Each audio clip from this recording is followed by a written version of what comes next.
Hello, my name is Glenn Dyer, and you are watching a Dyer-Situation. Today I'm seeing Cars 3. Cars 3. Picture that in your mind. The third Cars movie. First movie. I saw it a little while ago. Clear cash grab, basically. Like, the story was really basic, and quite honestly did not need to involve anthropomorphic cars.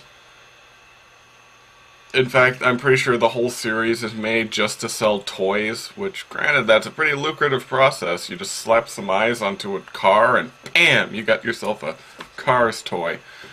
But, like, in terms of a movie, pretty underwhelming. I'm told Cars 2 is much worse. I've never seen it. And then we get into Cars 3. I know the last few befores I've done have been pretty short, so let me just add something to this. A few nights ago I actually had a dream about Cars 3, believe it or not. In the dream I was watching it, and it was some sort of really weird, psychedelic, surrealist picture. Like, I'm pretty sure I didn't even see any cars in it. It was just like strange, surreal imagery. But you know, I was really into it for some reason. And suddenly in the theater, this group of people arrive, and they just start talking to each other. Like, they're just having like a full-on conversation, and they're really loudly, like as if they were in like a park or something. They're just talking at like completely normal volume to each other. For some reason, I decided to sit next to them. Like, I literally get up and move closer to them so I can hear their conversation. It's weird.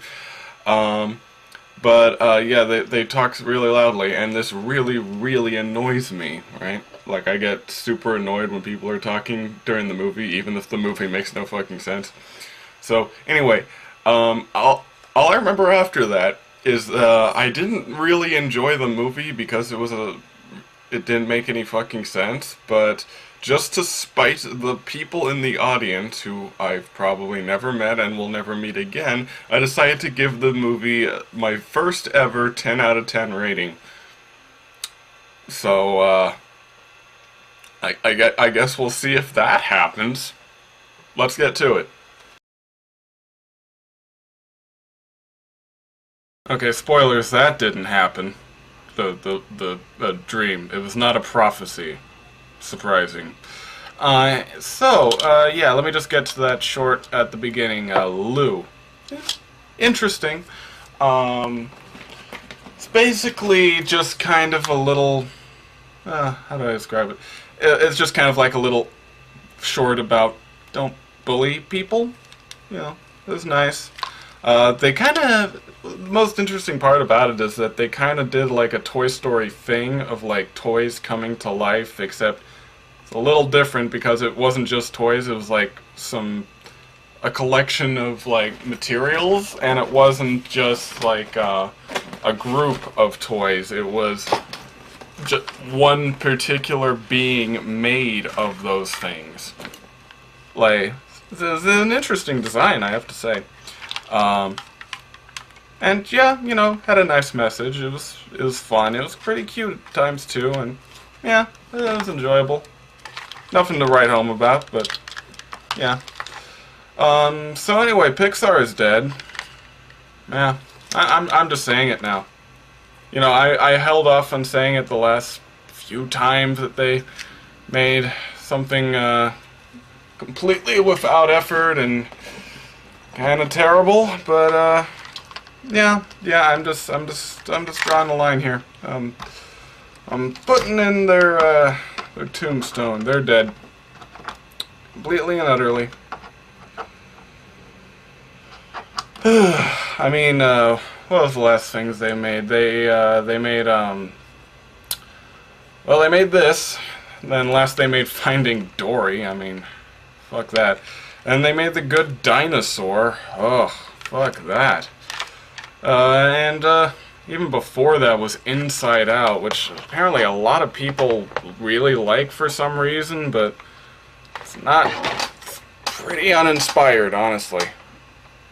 And yeah, you know, they used to be top dog. I'm not lying. Like back in the old Toy Story days, especially Toy Story 2 times, like they were on top of their game. No other studio was close to them, but kind of like what Your Movie Sucks said about it. Like Pixar's been getting worse, and other studios have been getting better. So it's kind of hard to draw that line so closely anymore. So, yeah, since it's dead, who do we hand over the Best Animation Studio award? Well, DreamWorks and Illumination are totally out because they made Trolls and The Secret Life of Pets, respectively. So, guess all that leaves is, Walt Disney Animation, which, they made Moana. Moana was nice. Frozen was, okay. Also made Zootopia, which, could have been a lot better. But then again, they're also going to be making Frozen 2 and Wreck-It Ralph 2 and, many other things. So, you know what? I'm just passing the torch over to Warner Brothers Animation for now. Warner Brothers Animation, I'm declaring them the best animated group at this time. They, just because the last 3 films they made that I can recall have been all very quality things. That'd be the Lego Movie, the Lego Batman movie, and the highly underrated Storks. So, good job for them. Give them a round of applause. You're slightly better than the competition. Because the competition doesn't give a shit anymore. You know, it honestly is movies like this that make me consider not making these reviews anymore. I mean, like, just a straight up bad movie, I can kind of forgive. I mean, like, not forgive, but, like, it can give me some sort of energy to it. And, of course, a good movie, like, that can change your life. But a movie like this, a movie that is so clearly uninspired, so clearly made for the money, and just so boring and heartless and dull, so dull.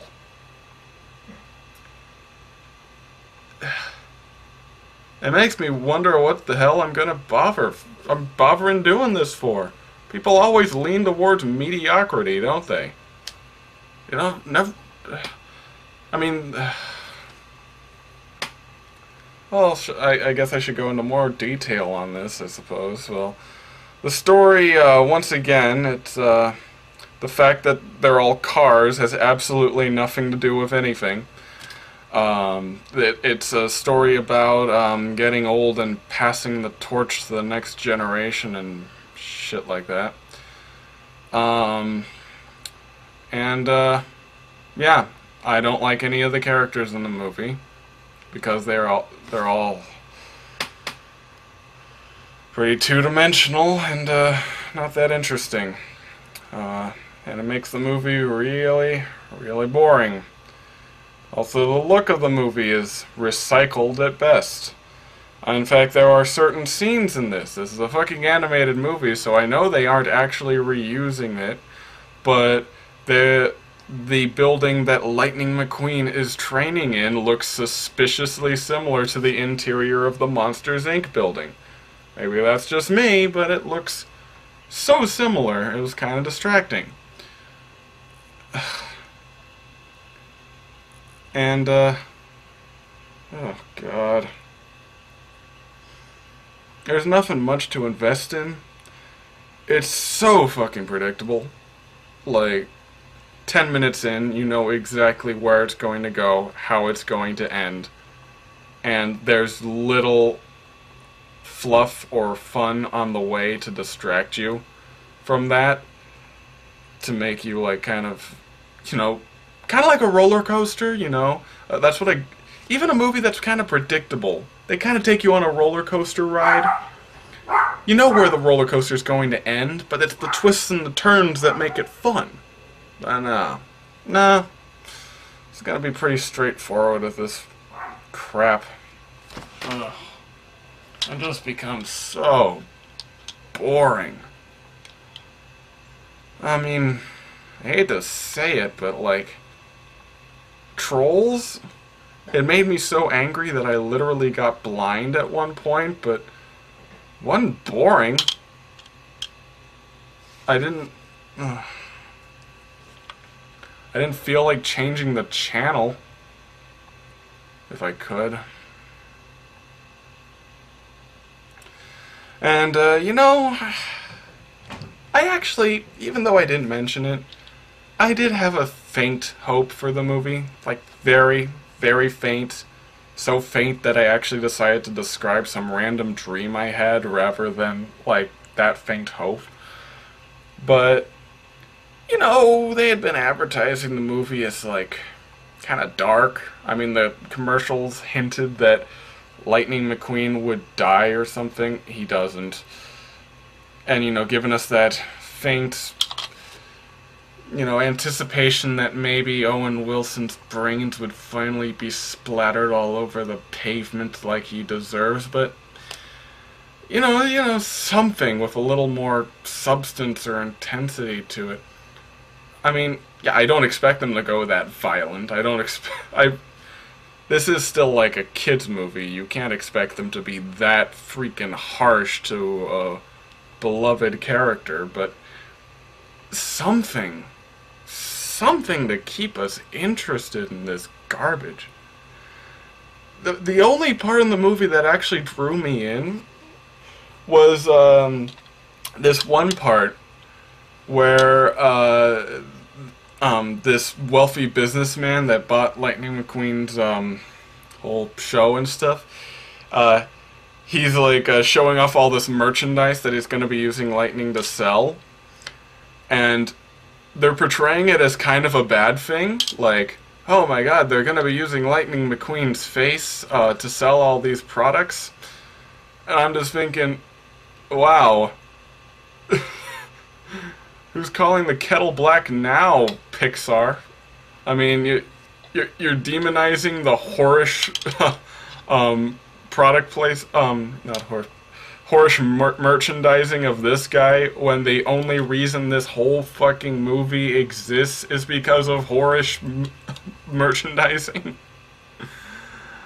Oh god, what a joke. Wasn't meant to be funny in that way, it's just how I interpreted it. Gotta make your own laughs in this movie, gotta use your imagination, that's the trick.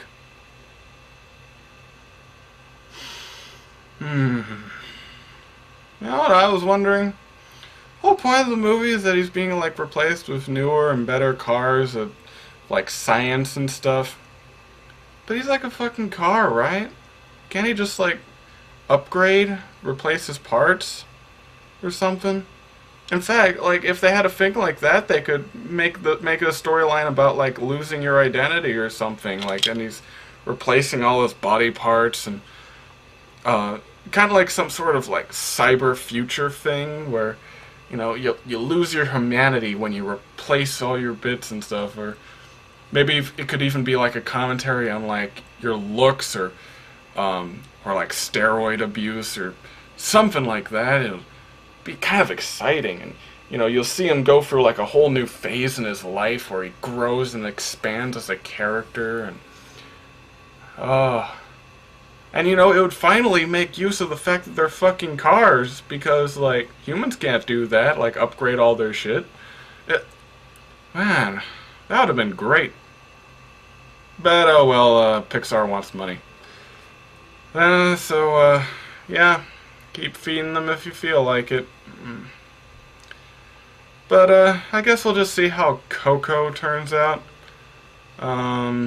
My hopes have been completely dashed at this point, though, so yeah, I just gotta live with that now. I'll see you next week. Until next time, I'm Glenn Dyer, and you have been watching a Dyer Situation.